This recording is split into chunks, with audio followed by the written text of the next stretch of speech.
Welcome to A Meaningful Marketplace. I'm Sarah Massoni from Oregon State University's Food Innovation Center, where I've helped countless dreamers launch their new food products. It's the science of taking a food delight from the kitchen to mass manufacturing and still keeping its great taste. That's what I do. I've been called the woman with the $1 million palate, although I haven't tried to cash that check yet. Listen in weekly for real-life stories. I'm Sarah Marshall, owner of Marshall's Hot Sauce and author of Preservation Pantry, modern canning from root to top and stem to core. I love inspiring business owners to get started on their journey, encourage folks to be part of their local community, and I'm excited to help business owners tell their stories. Hello and welcome to the Meaningful Marketplace. We are here weekly to discuss the journeys of food entrepreneurs. We're glad you've joined us today as we bring you stories of hope and inspiration. This is Sarah Marshall, owner of Marshall's Hot Sauce. And Sarah Massoni of Oregon State University's Food Innovation Center. Hi, Sarah. Hey, Sarah Massoni. We've had big weekends this weekend. Yep. Glad to be home, but had a great time out east. So tell people where you were. I was in Cleveland at the Shared Kitchen Summit. And it seemed like they made it really fun. You had a rock and roll theme. Yeah, we were at the Rock and Roll Hall of Fame, and I got to get up on the podium and hand out an award. And I was a speaker and just had a great time reconnecting. I met a lot of the folks last year, and I just feel like I'm part of the community. That's so cool. It looked really fun. It looked like you had a good time. It's fun that it was at the Rock and Roll Hall of Fame. Had you been there before? That was just one of the last things we did. We have a big celebration. They give out the Golden Whisk Awards. Awesome. And so, yeah, that was the finale. Yeah. I've never been to Cleveland. Have you been there? No, never. They have this cool thing there called the Wonder Women of Food. Cool. It's a club, like it's 501c3, and you can join, and they have monthly gatherings where they sell their products. There's over 120 members. That sounds fun. That's a nice way to support women in their community. Yeah, I'm thinking about seeing if we can have a version of it here. I'll link it in the show notes so people can check it out. I've never heard of it, but it sounds cool. It just started in Cleveland. Cool. And I'll also link in those Gold Whisk Awards. That sounds fun. Yeah. You too can apply to be a Golden Whisk winner. Yeah, it sounds awesome. Well, I also went and accepted our trophy that we got at the Signal Awards. I traveled to New York for the Signal Award ceremony, and it was awesome. Looks like you had a great time. I had a great time. It was fun to go. There's a professional photograph of you looking so happy. Yep. It's going viral. I mean, that's the thing. Instagram. That's the thing. When somebody has a professional photographer, you look good. So thanks for having a good photographer, Signal Awards. You made me look good.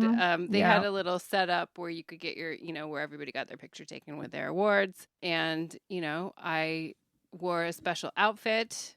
You did look special. Yep. So anyways, it was very fun. And I took my daughter to New York for the first time for our birthdays. Amazing. So it was awesome. Yep. And people can check our Instagram for all of the other wonderful podcasts. I linked a bunch of them because there was I met a lot of other podcasters there. So that was like the highlight of the trip. So you can find other rad podcasters.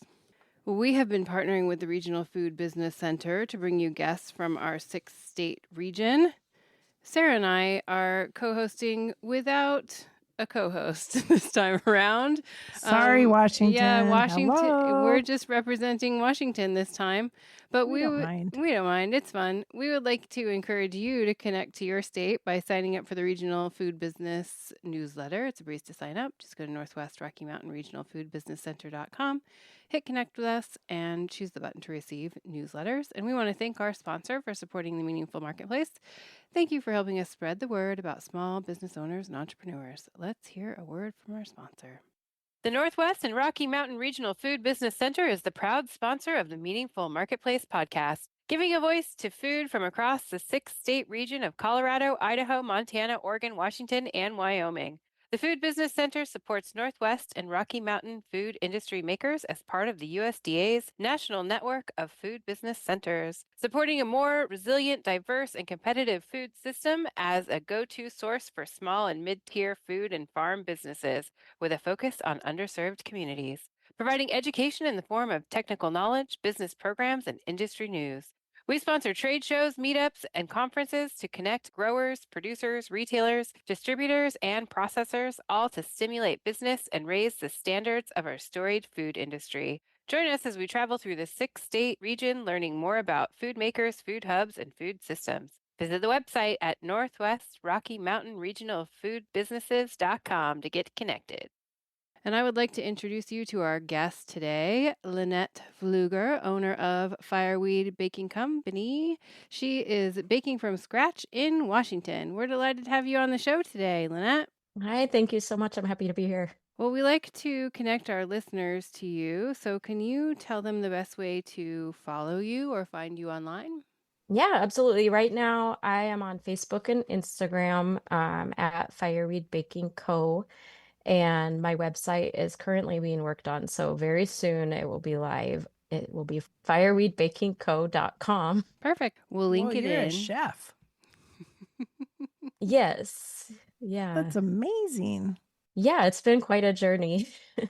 Well, we always kind of like to start at the beginning. So let's talk about what inspired you to start a business and when you started. Yeah, I've been a chef since 2004 when someone took a chance on me and hired me before I was even in cooking school to do their morning baking for them. And I knew from that early beginning and young age that I wanted to be my own boss. But I did spend 20 years working for others and learning so much along the way, which has really been the most rewarding part of being in the food service industry and having the opportunity to travel around to different places and work and make my living while being able to travel. So it wasn't until 2 years ago that I finally started to take the leap to open my own business.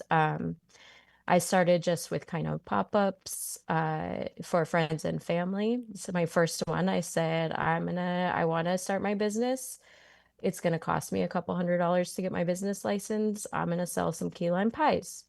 And um and this is when you could pick them up, and I just took orders and made them, and that's what I've been doing ever since, kind of until this year in 2025 when I had the opportunity to do the Native Grown and Gathered Business Builder cohort grant opportunity. And it was an amazing experience to be with other small business owners from a Native background and go through some business training together and be able to really connect with each other. And then in the beginning of October, we all got to go to the Native Grown and Gathered Food Expo in Seattle that was put on by Tahoma Peak Solutions and showcase what we've got going now.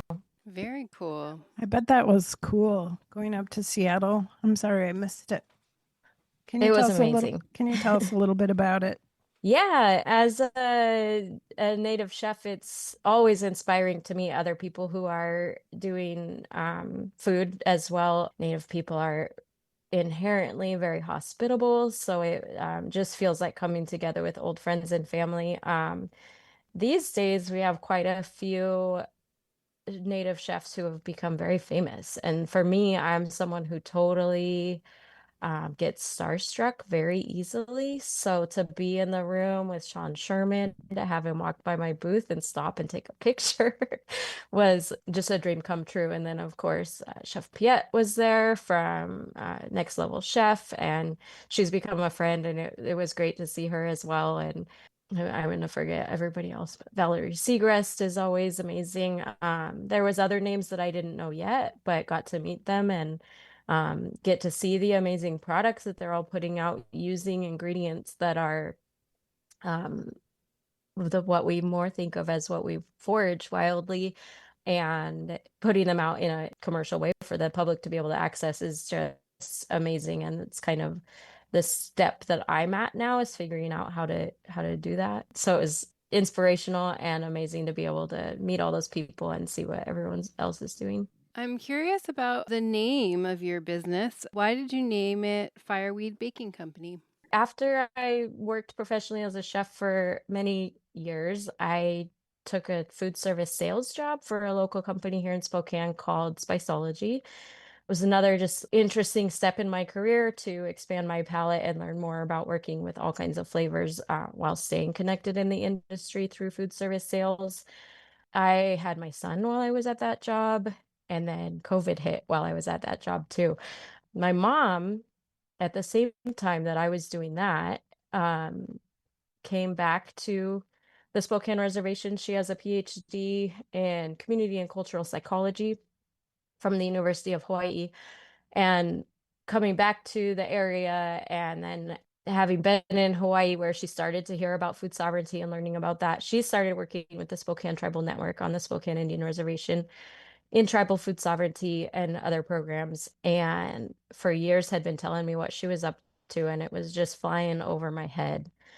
And it wasn't until I had had my child, I was losing my job at Spiceology because COVID was a hard time for the food service industry, that she finally brought it to me again and said, "You should come and work with me in food sovereignty." And I was finally able to hear her and understand what it was she was doing. And I was like, yes, you're right. I should have done this a long time ago, but now is the right time. And so I went and I did that. And so I've learned a ton about the plants that are native to this area since working in that job. And fireweed is one of those that is totally amazing. It grows all over actually, but one of the interesting things about it is that it's one of the first plants to come in and reestablish plant life in an area where there's been a major disturbance.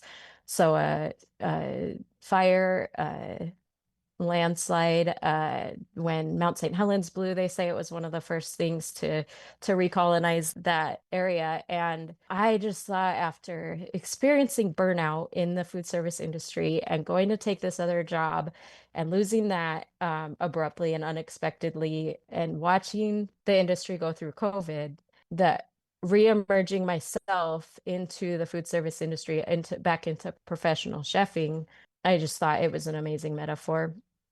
And it's a beautiful, beautiful flower. And then lastly, my husband and my son, they share, I kept my last name Pflueger. I didn't want to give that up, but my husband and my son share the last name Flores Sparks. And I thought that's amazing because it could perfectly translate to fireweed, right? Or fiery flower. So all of those things I uh, put together and decided that that's what I wanted to name my business. Wow, that's a beautiful story. Yeah, Thank you. and Yeah. it's lovely. Trying not to get emotional about it. I usually cry a Oh, you bunch when did I tell great. this story. So Yeah. Well, and then with the name of your business, you carry your family with you, within it, which is really lovely. yeah, It is. Is that flower edible? it is. So this last year actually was the first time that I was able to get out and gather enough, because it's a time-consuming thing to gather, to make a jelly out of it. So we did Mm. a fireweed jelly that has an amazing, brilliant, hot pink color. And we did that with some community members. It's around the same time as huckleberries, which is a really special time for us as well. Yeah. And otherwise, it's easily consumable in a smaller scale and just a tea. It's really restorative healing for the gut and internal Hmm, organs. that's cool. We always like to talk about, since we're focusing on Washington right now, and we talk about how Washington influences what you make. And it seems like the things that you bake are kind of hyper local and regional. Can you talk about some of the things that you make that are special to Washington? Yeah, I grew up in Washington, and so that was my experience, my only experience until I like graduated high school and moved away. And I did discover the world, and I take everything that I've learned along the way with me. But coming back again, because I spent many years out of Washington as well as an adult. Coming back again, those kinds of things, that those flavors that bring you home, the like scent memory and flavor memory and everything. So for me, and as I've learned more about the plants, I love to bring together the flavors that just make me feel like I'm out in the woods.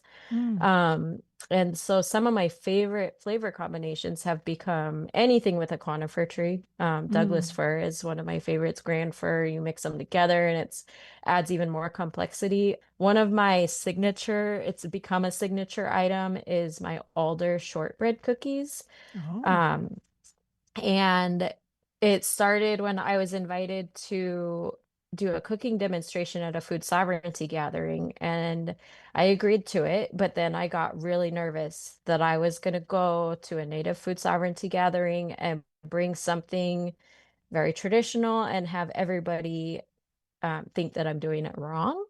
And so Mm. the curriculum that we use in my job at Spokane Tribal Network is the tent gather and grow curriculum. And in there I was reading about the alder tree and it said that it's a survival food. And so I Mm. thought, well, if I use a survival food, nobody could tell me I'm doing it wrong. Because like, how do you do this? You start, if you're starving, you eat it. And so I went and gathered the alder catkins, the male alder catkins when they were green around this time of year in the fall. And I had read that they were very bitter. Mm. And so I thought maybe I can use that as a way to get like a coffee, mimic the coffee flavor in You in roasted it. something. Yep, so I roasted them in the oven and I decided that I wanted to do a simple recipe where people would really be able to taste what that flavor is. I didn't want it hiding behind anything else. And so I just did a plain shortbread cookie with the alder catkins roasted, ground in there. And then paired it with a Douglas fir, like royal icing frosting with a powdered sugar Ooh. Doug fir.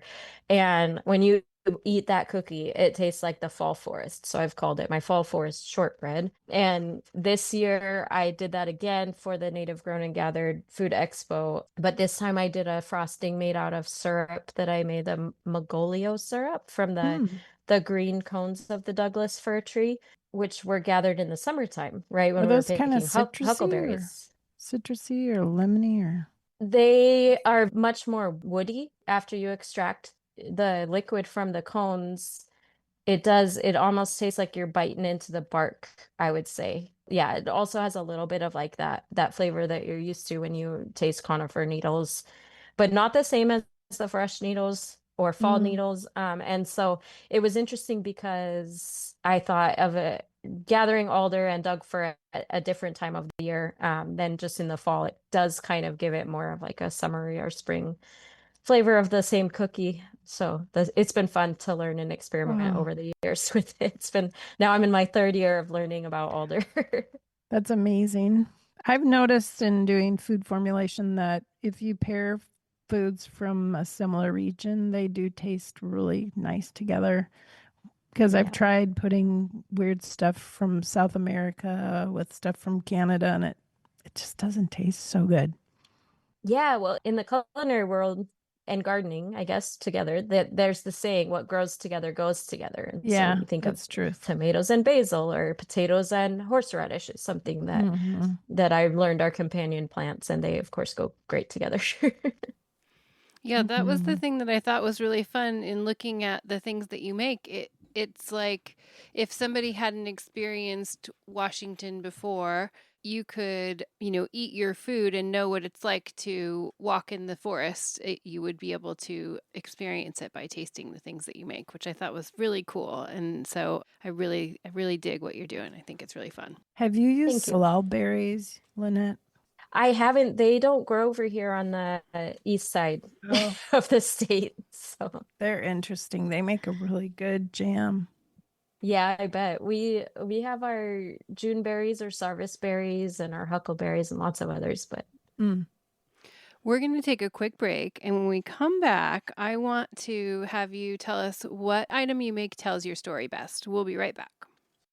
Oregon State University's College of Agricultural Sciences and the Food Innovation Center are proud sponsors of Meaningful Marketplace. With a mission to serve all Oregonians, we are committed to giving voice to those whose food and agricultural stories are not always heard. By providing access and opportunity for a more diverse and just food system, because food brings people together.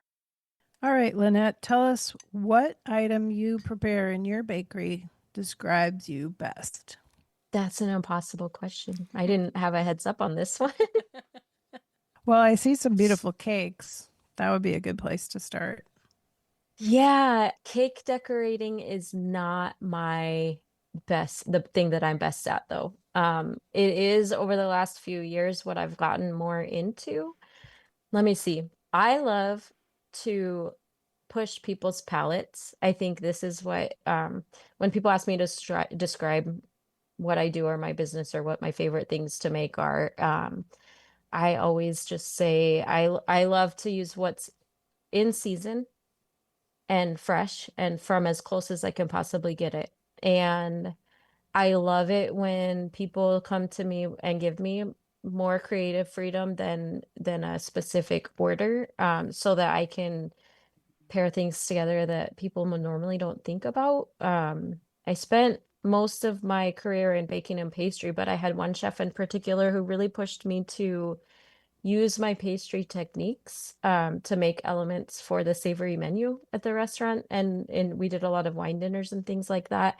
And so that really helped me to learn how to use savory techniques in my baking and pastry then. And so in combining techniques and flavors in unexpected and unusual ways, I think that I'm able to put together interesting things that are unique. I think obviously I don't feel like anything can be invented these days. It's always been done before, but I love it when I can surprise myself and feel like I invented something new. Usually shortly after that, I discover that it's been done before. I don't think that the shortbread that you were just talking about has been done before. I really feel like that's something new and that you created it on your own. I'm not sure. I feel like shortly after I saw that someone else was doing it, or maybe it's been more recently and maybe they saw it for me. I have no idea, but when I saw it, I was like, oh my gosh, I can't believe it. I've done some stuff with some plants out of Alaska, but of course you wouldn't have had them there. I was curious, have you made ice cream from any of the things you've been talking about? I have done a Douglas fir needle ice cream before, and I paired that with, we have a berry that we call, oh, I'm gonna blank on, we call it Indian ice cream. The word in the Spokane Salish is with some foam berries. That's what I'm looking for. Oh. It's known by other names too, but it has a compound in it that you can whip it up and it foams. Oh. And then you can add sugar or not, or maple syrup or whatever you want. And it's a very, very bitter flavor. It reminds me of coffee a lot, but it comes in this bright pink color that makes you think you're gonna bite into a bubblegum flavored something. And it's like as bitter as coffee. I paired that with my Douglas fir ice cream, and same thing, they grow right next to each other. The foam berries are ready right before the huckleberries, so usually June, early July. And that was an interesting thing to serve to a bunch of people at a wine dinner actually once here in Spokane years ago now. But do you have any special childhood memories of harvesting some of those forest foods?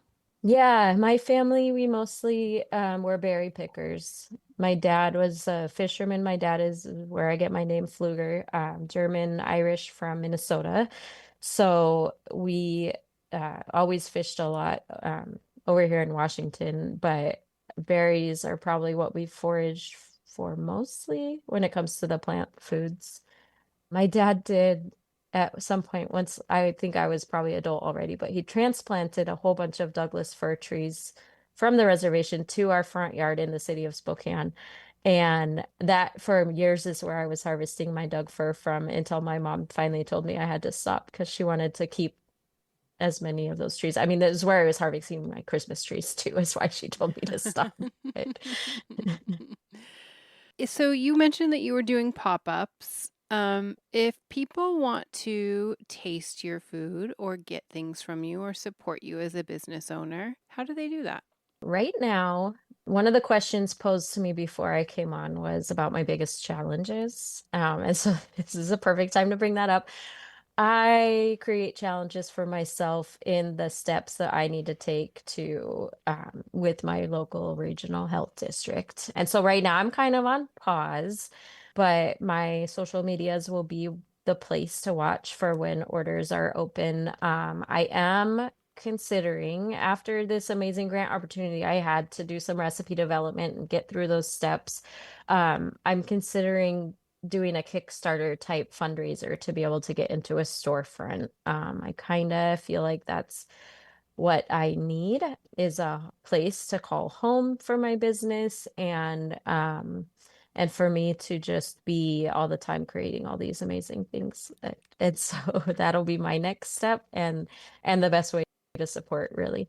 That's a great idea. I think a bakery with, warm beverages for people to stop in the morning and get their day started in a healthy way is a great idea. We'll link your social media so people can find you and follow you, and then they'll just have to stay tuned and find ways to support you when you're ready. You can post about it. Yes.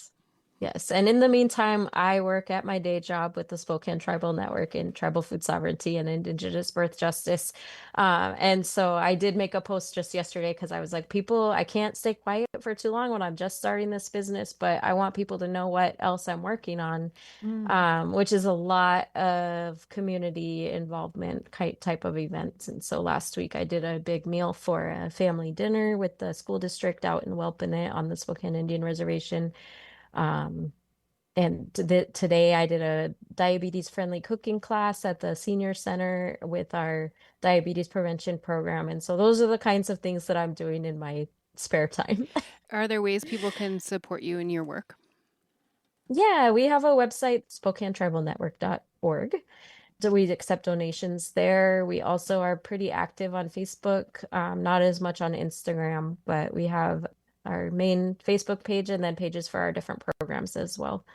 Perfect. And so you mentioned challenges, which is one thing that we always like to ask about. And how about words of advice or encouragement for people that are currently dreaming up a business?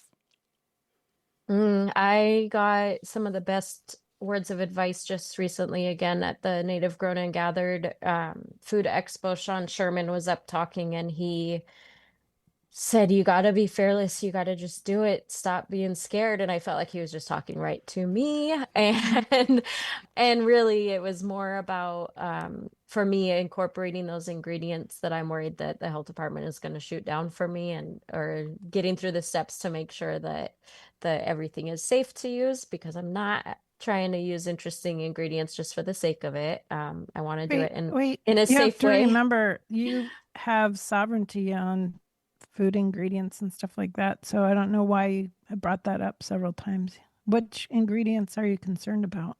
I'm worried about those alder catkins that nobody knows what they are. So have you looked at generally recognized as safe? The grass. That's what you have to research. I will. Thank you. GRAS. Yeah, I'll pull it up right now. Because it might be already used as a tea or something. Yeah. Okay, that's helpful. Yeah, and then there's a USDA database of nutrition facts. So you can just Google USDA nutrition database. Okay. And every food you can think of in the world is in there. And it's free to use. All right. So you can look in there. And then if you really want to work on it, I think it would help other folks in the Indigenous world. You can contact the USDA directly and talk to them about it. Okay. Yeah, And that's one of that those could be a whole roadblocks I put up thing. for myself. Yeah, that could be a whole thing. Like you could get a grant to work with the USDA to kind of update and get those ingredients analyzed and available. Yeah. So you don't have to worry about that. Yeah. Okay.